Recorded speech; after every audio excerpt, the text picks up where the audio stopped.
Welcome to astrologymission.com। इस video में आप जो है कुछ फैक्ट्स की बातें सुनेंगे और वो फैक्ट्स जो हैं किसी एक किताब विशेष के तो हैं, लेकिन अन्य अन्य किताबों से भी वो मैच करते हैं। जैसे लाल किताब से तो वो फैक्ट्स लिखे ही हैं, वो फैक्ट्स जो है पारसरी ज्योतिष या ज्योतिष की जो और अन्य अन्य किताब है, अन्य आचार्य लोगों ने बताया, उनसे भी मैच खाते हैं। तो आज हम कुछ फैक्ट्स की बात करेंगे और वो गुरु पर आधारित होंगे।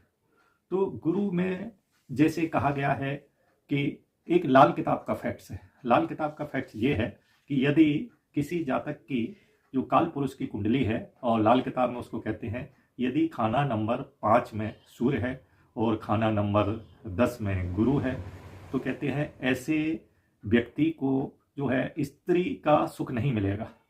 स्त्री उसकी जो है वो मरती जाएंगी। कभी कभी स्त्री एक बच्चा दे के जो है ख़त्म हो जाएगी, कभी कभी स्त्री जो है भाग जाएगी, कभी कभी स्त्री तलाक दे देगी, या कभी कभी स्त्री लड़ाई करके वैसे भी अलग रहेगी। लंबी अवधि तक स्त्री का साथ नहीं रहेगा, ये लाल किताब बताती है।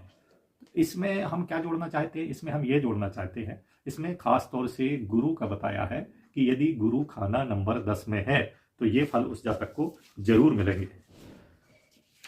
अब खाना नंबर 10 में जो गुरु है, 10 में गुरु जो है इस भाव का कारक भी होता है। काल पुरुष की कुंडली में 10वें भाव में गुरु जो है सूर्य बुध और शनि के साथ कारक भी होता है।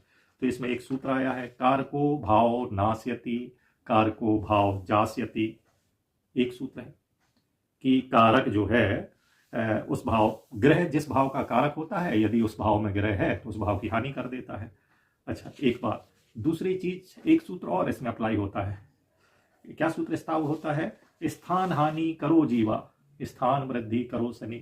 एक सूत्र ये भी है। एक सूत्र में कहा गया है स्थान हानि करो जीवा।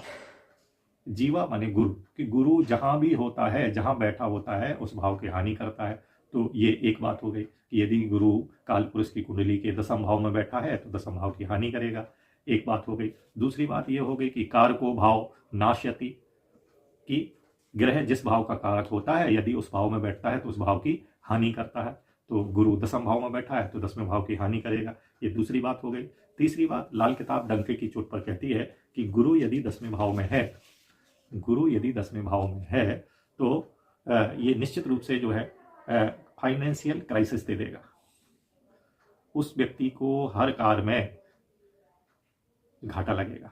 वो व्यक्ति ने घाट घाट का पानी पिया होगा, तरह तरह के काम किए होंगे, लेकिन हर बार उसको फाइनेंशियल क्राइसिस से गुजरना पड़ेगा। उसका कोई सहयोग करने नहीं आएगा, है ना। उसका पिता भी उसकी कोई मदद नहीं करेगा। ये सबसे बड़ी बात है कि उसका पिता उसकी कोई मदद नहीं करेगा। तो ये बड़ी चीज बात है। इस चीज पे ये वीडियो जो है फोकस है।